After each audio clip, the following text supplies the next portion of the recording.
I'm going to try something a little bit different. Actually, it's not that different. I think I did it last year. We're going to take a dive into the Eastern Conference. Look at some weird, abnormal, interesting, advanced stats. Michael Bolton. Thanks, Josh. It's Michael Bolton here, and it's time for another episode of the Locked On Fantasy Basketball Podcast. Let's get to it. Let's get to it, indeed. You are Locked On Fantasy Basketball, your daily fantasy basketball podcast, part of the Locked On Podcast Network.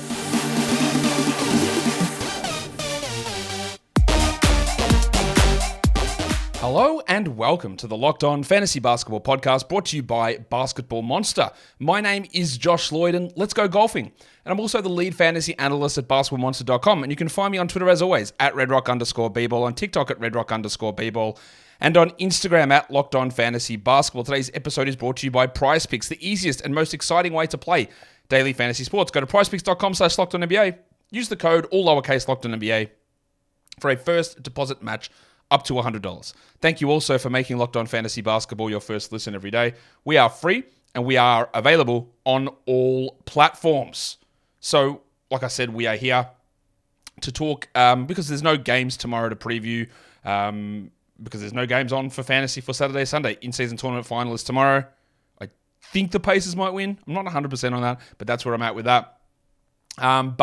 So what we did this last year at some point is go through the teams and just pick out one interesting advanced statistic. It's sort of like a under the lens segment, a deeper dive segment, just to see like what's going on with this guy. Are they as bad or as good as we think?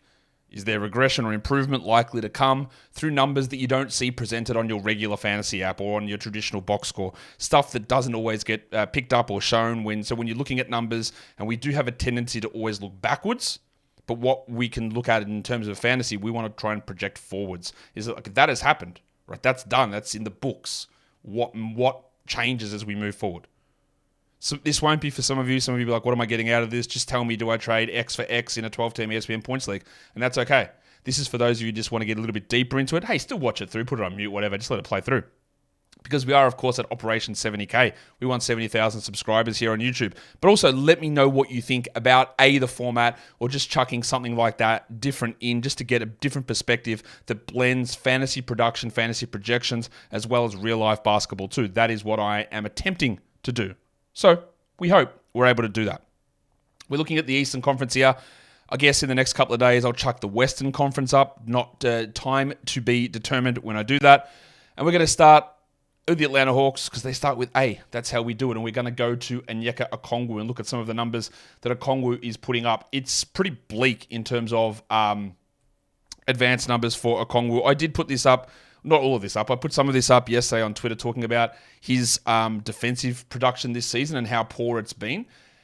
And you can see that reflected in his EPM. Now, EPM is probably the most... There's two advanced stats that I trust the most. Well, it's probably three. There's LeBron and all the stuff at Basketball Index. There's Darko, which is a great advanced stat, which gives a forward-leaning look as well. So it does what have they done, but also some sort of forward projection on it. And there's EPM, which is a retrospective, so looking at what has happened, but incorporates box score stats and plus-minus. EPM stands for estimated plus-minus, and you can find it on the Dunks and Threes website. It, along with Darko and LeBron, are considered the best all-in-one basketball metrics at the moment.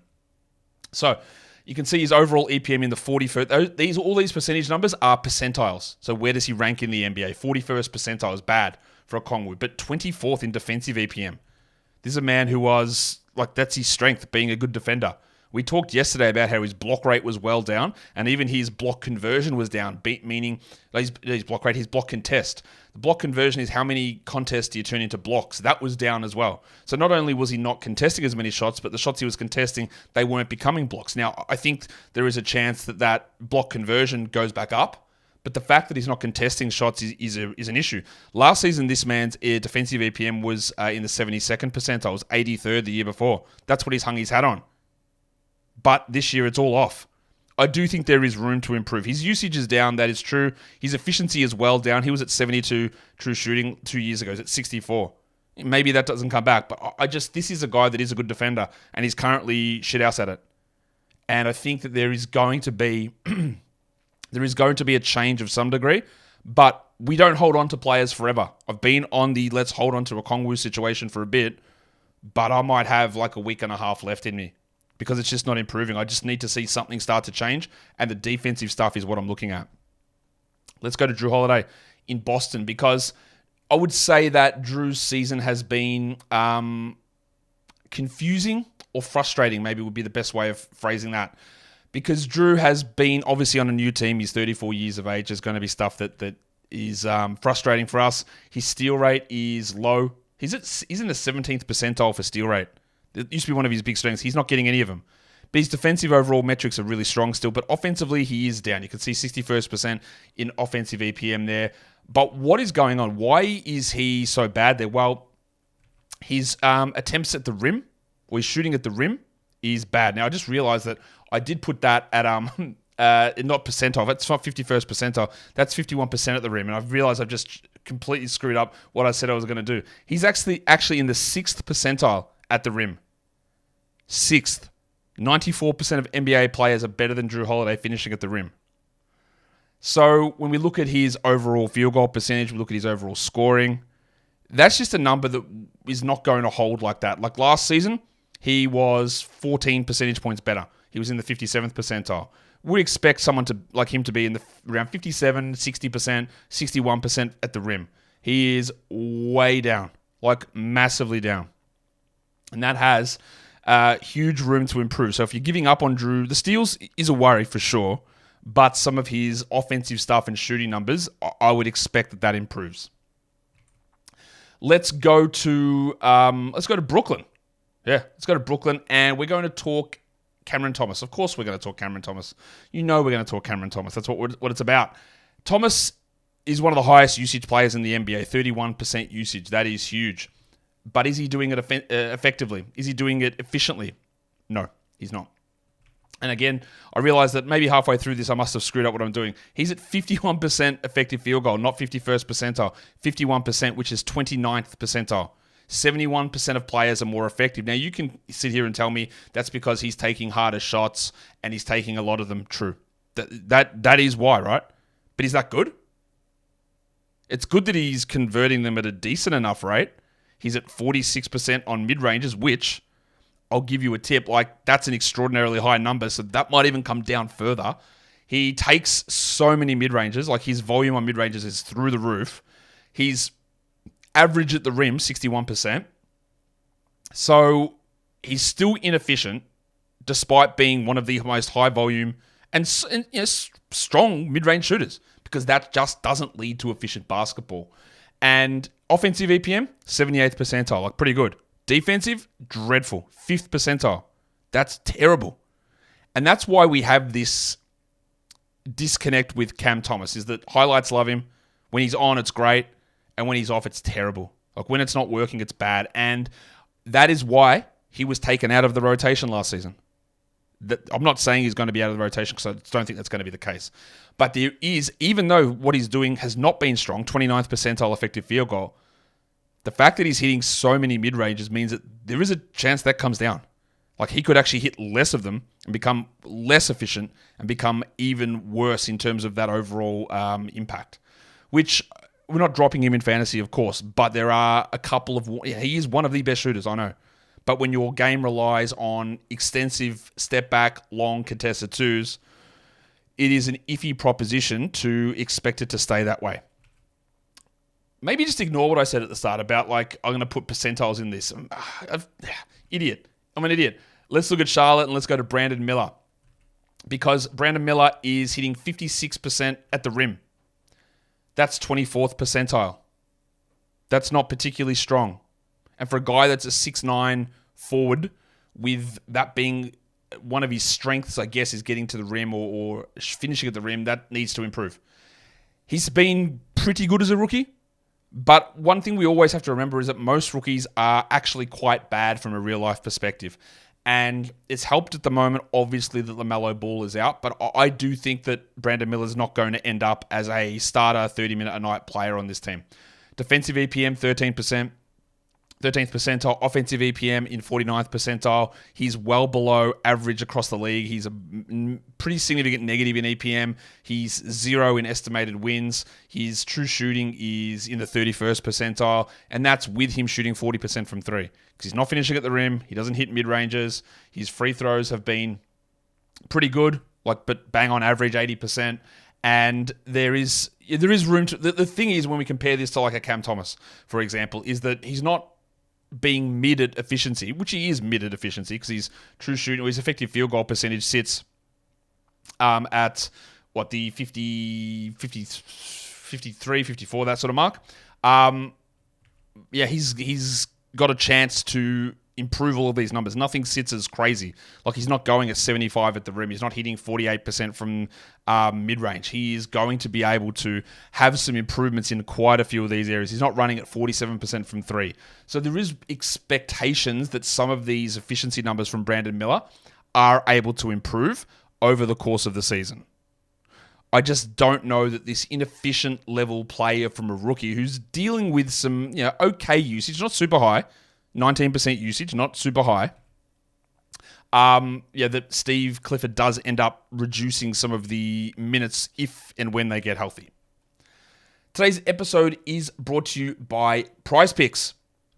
Prize Picks is the largest and the most exciting daily fantasy sports platform in North America. It's also the easiest one to play because it's not you against spreadsheets. It's not you against salary caps and pros and sharks and algorithms. It's not that. They just put up an individual player projection for a stat and you look at it and you choose more or less. That is all you need to do.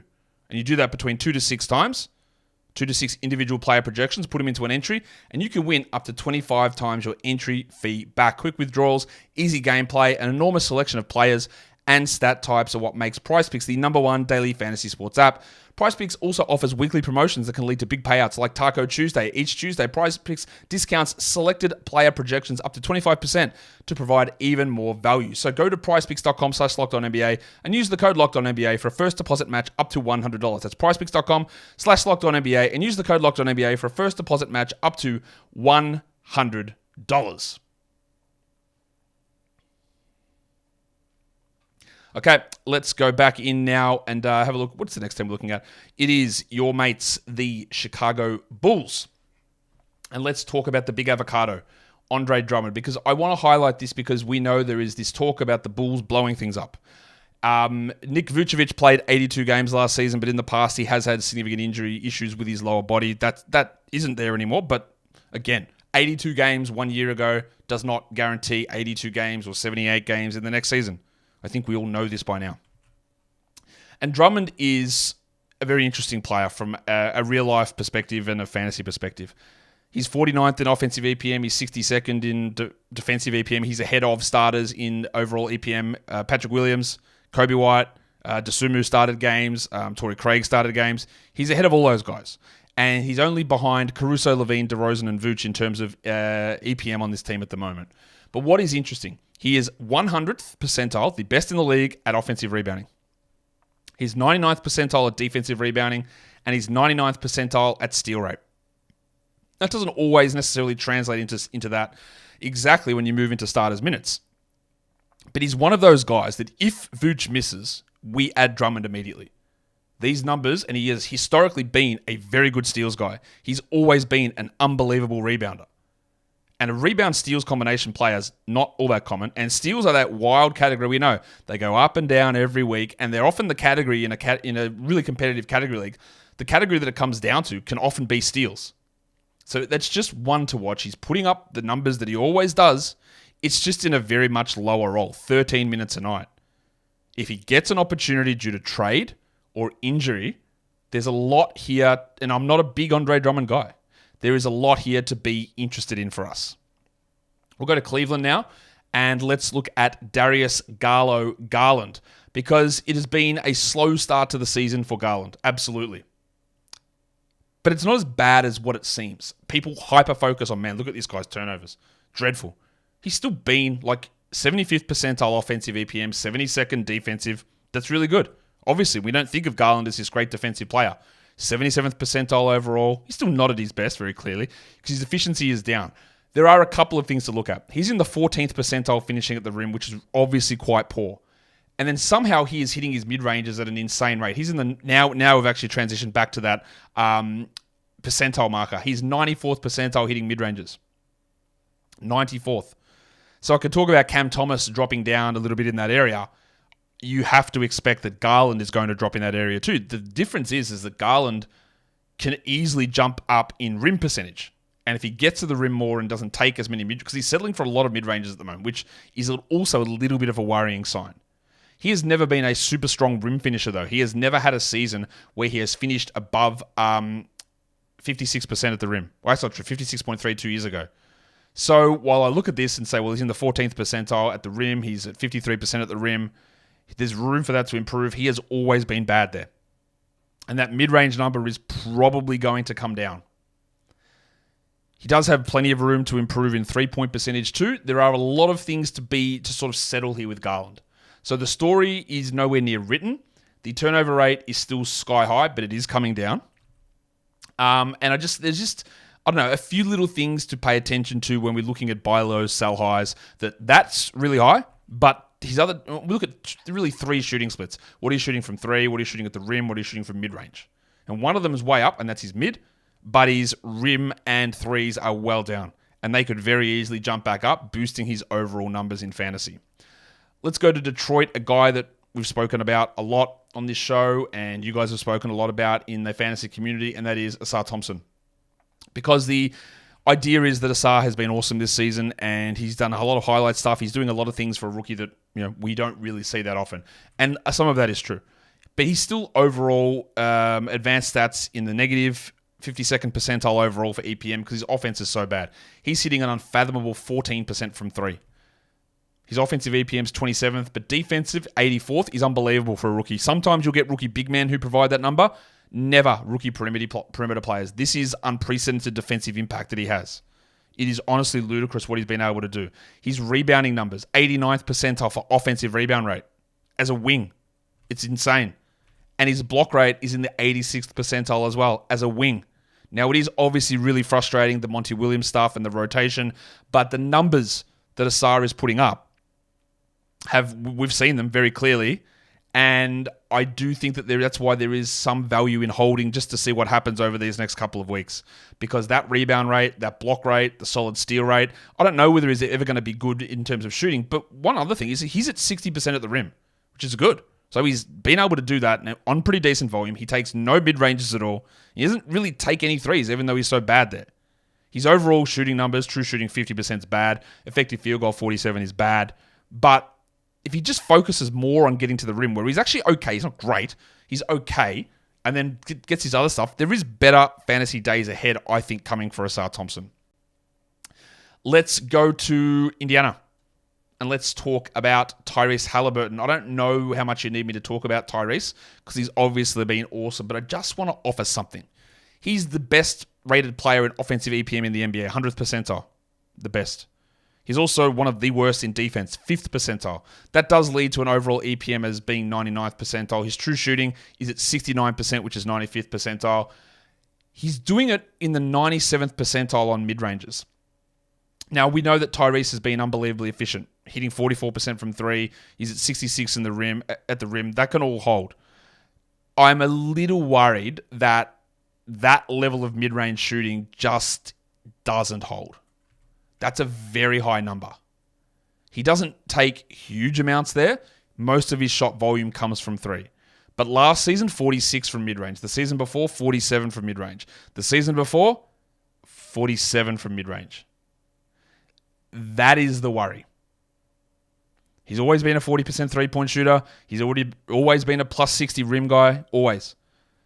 And now he is going at 9 percentage points higher from mid-range. Now, maybe he has improved, but that is just so sky high. He's better than basically everyone in shooting mid-ranges, even though the volume's not that high, but the volume's higher than it was last season.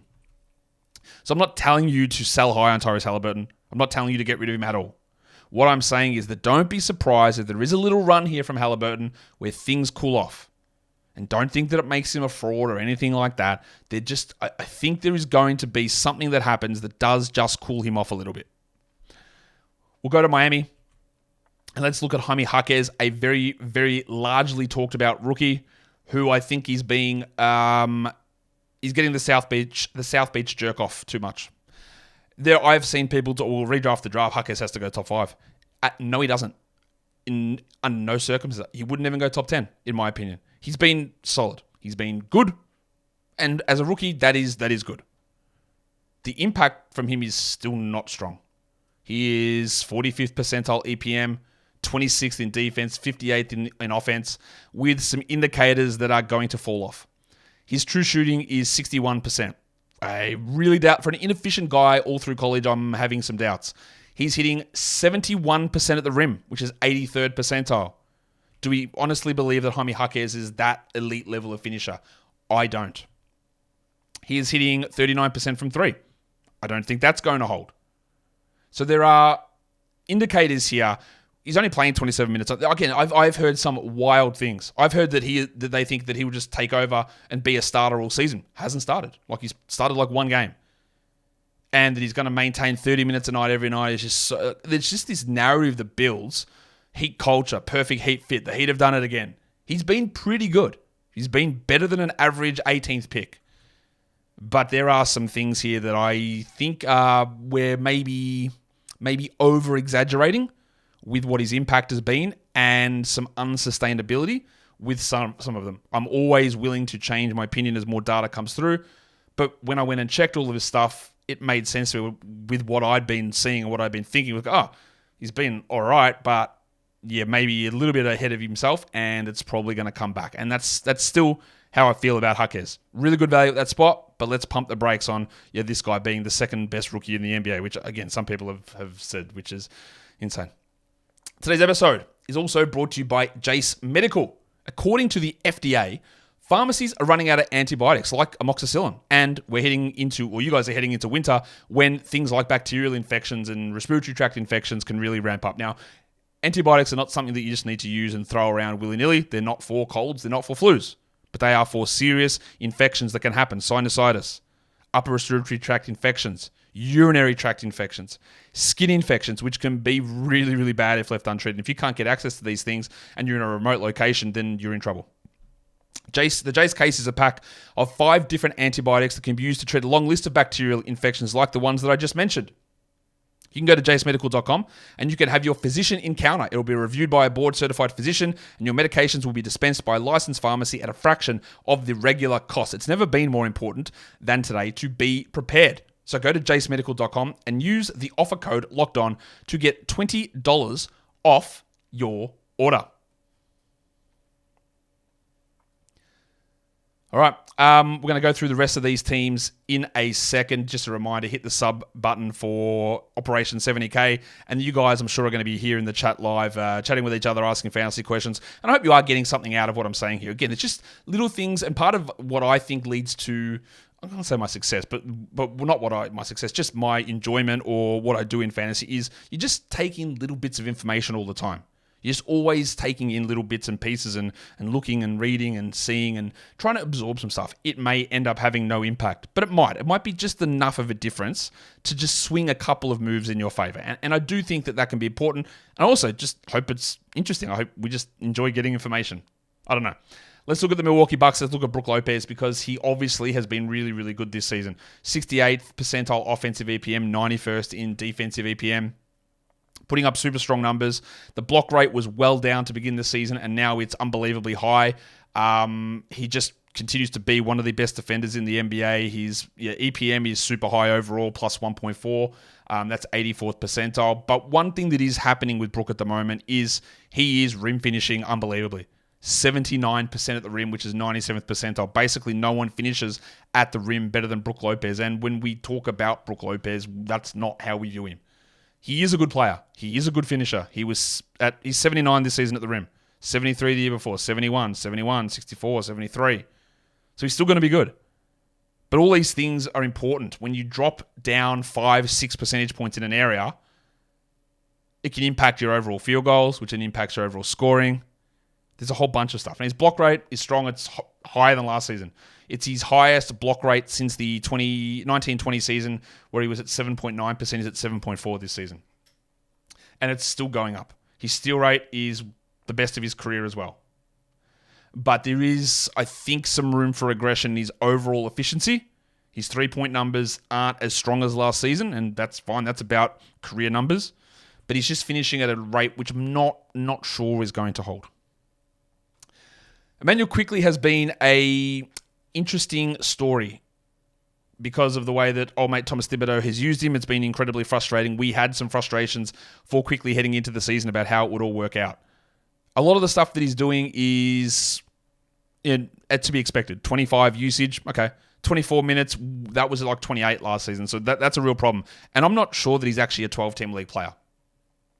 But I wanted to highlight something here. You can see that his defensive numbers aren't great. We know this. His offensive numbers are solid enough. That's fine. He is at an insanely low rim finishing number, 2nd percentile in the NBA. And there are 4 players on the Knicks who are in single-digit percentile finishing at the rim. Jalen Brunson in the 8th percentile, RJ Barrett in the 5th, Quickley in the 2nd, and DiVincenzo in the 1st, and that doesn't even include Quentin Grimes, who hasn't even attempted enough shots at the rim to be graded on a percentile rank, and he's worse than all of them. So 5 of their 9 rotation players are in the bottom 10% of the NBA in terms of finishing at the rim.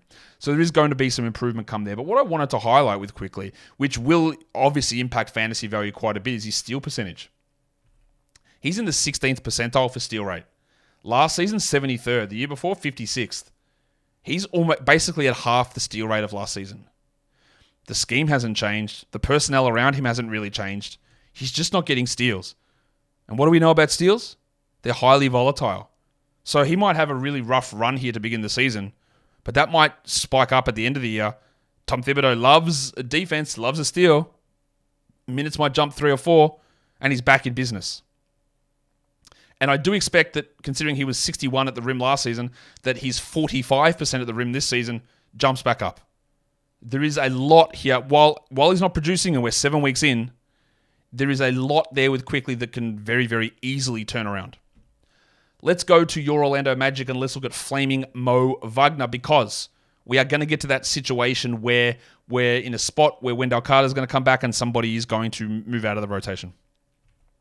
Goga Bitadze is in the 99th percentile for defensive EPM. He's actually 2nd overall on this team in EPM. That's a huge number. Plus 2.8. He's been awesome. But Mo Wagner's been 5th. He's still been really good. And that's on the back of unbelievable offensive work. 85th percentile offensive EPM. And in their bench unit, if they're going to play John Isaac a lot there, or even if Anthony Black's getting minutes, I think getting some shooting or some value in there is important. And what he is doing is 98th percentile true shooting numbers for Mo Wagner. He's at 74% at the rim. He's at 72% true shooting overall. And the reason his numbers are so high at the rim is that is all he does. He doesn't take any shots anywhere else. All he does is take shots at the rim, and they go in. This has been an ongoing thing for Wagner. Last season, 67. Season before, 73. He just doesn't take any... He hasn't taken enough mid-ranges at any point in his career to be ranked on EPM's percentile scale. He doesn't qualify for taking enough shots there. He's at 36% from 3, an okay number which can hold. He just gets to the rim and they go in. There is probably going to be some drop back here, and he's not going to be one of the best efficiency players in the NBA most likely. But I don't think that it's reasonable to suggest that he is just going to be kicked out of the rotation. You could also sit here and argue the same thing with Bitadze, saying, well, look how good he's been defensively. Yeah, how could they kick him out of the rotation? Don't know. Usually, though, with your second unit center, you want someone who's able to punish opposition backup centers and score at an efficient rate, Montrezl Harrell style, and that's what Mo Wagner does. That is why I think Goga will eventually be phased out, and Wagner will keep that backup role. He won't be a 12-team league guy most likely when Wendell returns, but in terms of minutes distribution, I do think there's enough there to suggest he will stay.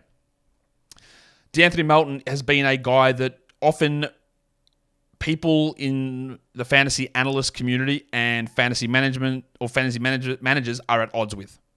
Why do you guys love Melton so much? He never scores. He's so bad. His impact on court has nearly always been positive. From back in his Phoenix days where he was part of a salary dump, he was a throw-in so Phoenix could dump Josh Jackson onto Memphis. That's how he got there. I didn't like that Houston even traded him to Phoenix to begin with. And then in Memphis, they kept him in this weird bench role, even though he continued to be really good. Then he was dumped again. he was dumped again in a trade from Memphis to Philadelphia in exchange for David Roddy for whatever reason. And he just continues to always be good. He has not had a season in EPM where he has finished below 77th percentile since his first season in Phoenix where he was 30th percentile. Since he was traded to Memphis, 77th, 81st, 84th, 80th, 84th this season. Offensively, 77th. Defensively, 80th. And he is doing all of this while being one of the worst finishers in the rim at the NBA. He is not a good finisher. Giggity. 16th percentile last season, 10 the year before, 7th the year before. But there's a big difference between where he was last season at 54% and this season where he is at 44%. Just finish more shots at the rim. He doesn't take mid-ranges, doesn't even qualify on the leaderboard. He's hitting 40% of his threes. Just get your rims up to 52, and then you're talking an extra 6-7 percentage points on field goals. That's an extra 1 to 2 points per game, and then we're rolling. So he's been putting up these numbers and this level of impact while sucking in terms of efficiency, while not being able to finish. So that is why, again, we really like what he does because, well, maybe the disconnect is also that coaches don't actually see the impact that he does or don't believe in the impact or see him miss 2 shots in a row and take him off. Yet every time he is on the court, with every situation, the team seems to be good. And that's one of the things that we do tend to follow. These aren't fantasy stats. Rim finishing is not fantasy stat. Although I believe you can do it on Fantrax. EPM is not a fantasy stat. Plus minus is not a fantasy stat. But overall, this stuff should always add up to being like, we have faith that this guy is going to play and going to be better. And that's where we're at with Melton. So even though Oubre is coming back and maybe he loses 1 or 2 minutes, his impact it's honestly undeniable. And there is still room to improve. Like, massive room to improve. And that should give you some level of faith. Now, if you want to do the opposite of having a level of faith, we can go to Toronto and talk about Precious Achiuwa. Because he has been one of those guys that I have just never liked as a player. Am I biased against him? Not for anything personal. I just think he sucks. Is that bias? Maybe it is. But he is really showing his sucky nature this season. And this is why it never made sense to me why you would limit Jakob Poeltl so that Precious Achiuwa could go out there and be in the 5th percentile true shooting. You are a center. I believe the league average for centers is 60%. This man is sitting at 50... No, he's not. Where's he sitting? 48.7 true shooting. He sits 27% from 3, doesn't really take any. 19 from mid-range, still doesn't qualify enough. But at the rim as a center, 58%, 33rd percentile. Dreadful. His defensive EPM as a center, 2nd percentile. What is that? Why was he getting minutes? There are only 2 players on Toronto with worse impact numbers. One is Jalen McDaniels, which I'm a little bit shocked at. I thought he was a pretty good player. He's been poor. And the other one is the prestige penis, Grade A Dick, who's honestly been one of the worst players in the entire NBA this season, Dick. Dick is shooting 41 true shooting, 36 at the rim, and 24 from 3. Those Dick's numbers, I'm gagging. I would say I'm gagging on Dick. Well, I just did. Those numbers are horrific. When you look at his EPM profile, is so many first percentiles, 1st percentile offensive EPM, 1st percentile EPM, 1st percentile estimated wins, 1st percentile true shooting, 1st percentile effective field goal percentage. Then we do 4th percentile in 3-point percentage. It's just disgusting. But this is a Precious Achiuwa thing. He's also been disgusting, but at least he's been in the rotation. But as a big man to be that bad defensively and that bad offensively, why are you even in the rotation? This all ties into the way that I've felt about Achiuwa all through his career. I just don't know why he plays. Or cuts into players who are better. Maybe that's a more accurate way of stating it. And lastly, we have to do it. We've got to go to Washington. We've got to talk about your favorite player, Jordan Poole, because it has been a disaster. Very, very clearly, it has been a disaster. The advanced numbers back it up. You would never guess who the highest, well, you can go and look, but the highest rated player, according to EPM this season on the Washington Wizards is Eugene Omoruyi. What? Yep. Yes. Second is Gafford, followed by Kuzma, followed by Avdia. And then way down the bottom, with only 3 players worse than him, is Jordan Poole. The 3 players worse, the Moose, Mike Muscala, the shitful legend, Johnny Davis, and rookie Bilal Coulibaly, who's also been relatively bad by impact stats. But Poole has sucked. Defensive EPM, 4th percentile. We know he's bad on defense. We know that. That is not a surprise. He's never been that bad before. Offensively, 47th percentile.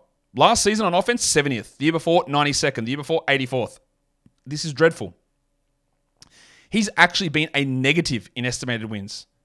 Not even like oh, you're not providing many wins. He is actively taking wins off the table. He cannot shoot at the moment. He's in the 6th percentile effective field goal. He got up to 65th percentile 2 years ago. And he's finishing at the rim okay. That's not the problem. 61% at the rim is all right. 64 last season, 62 the year before that. He's actually okay there.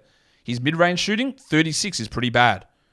And he has had 2 seasons of 44 and above. So there's room to improve there. For some reason, he just can't hit threes. And if there's one thing that I know about Jordan Poole, is that he will be a better shooter than 30% from 3. He's actually at 29.8 at the moment. I'm not going to sit here and fool myself into believing that Jordan Poole's a great defender. Even though his steal rate's the highest of his career, that doesn't equal good defender. His assist rate is staggeringly low compared to where it's been. And I think that if they do trade Tyus Jones, Poole's numbers will jump. His free throws, the volume is way down, even from where it was last season, even the percentage is down. But it's this 3-point percentage. Why shouldn't he be a 35% guy? He should be. And that effective field goal percentage at 6th percentile, it needs to push back up. It can at least get to the 40s or 50s. And then, honestly, so much of our stuff improves or takes over. He has been undeniably terrible. The usage isn't as high as we thought it would be. The minutes are lower than last season somehow. Everything has been bad. And honestly, to a degree, rightfully so, that his minutes have been dropped. But that doesn't really make sense in terms of where this team is heading. All I say here is that there are some things about Poole that have been dreadful and some things that are surely going to improve. And I don't really think it can get any worse from here. I am still holding if I have him. Actually, I don't even have him anywhere. But if I did have him, I would be holding him. But I get it that it's been really terrible and all of the numbers actually bear this out. So it's not just all on Unseld's terrible coaching and rotation. A lot of this is on baddie legend Jordan Poole. And that is the Eastern Conference done. Sorry for the little screw up in the nomenclature or the displays early on. I hope you were able to find something useful in this. I hope so. And I don't know if that subscribe button already pushed up, but if it did, let's hit it again. We're going to hit 70K. Let me know what you thought. What did you think of this show? What did you think of some of those numbers? Did it give you any information? Was it a waste of time? Is it just something we can talk about here when there's no games on tomorrow? Sure. Go back and look at it later on. And maybe we'll do a Western Conference one soon, then we'll do a recap of this one. Maybe we'll do the same thing in 2 months' time or whatever. So if you are on YouTube, we know, hit the subscribe. That's what you need to do. You also need to hit the notification bell. Leave your comments. Tell me what you thought of the show down below. Guys, we are done here. Thank you so much for listening, everyone. See ya.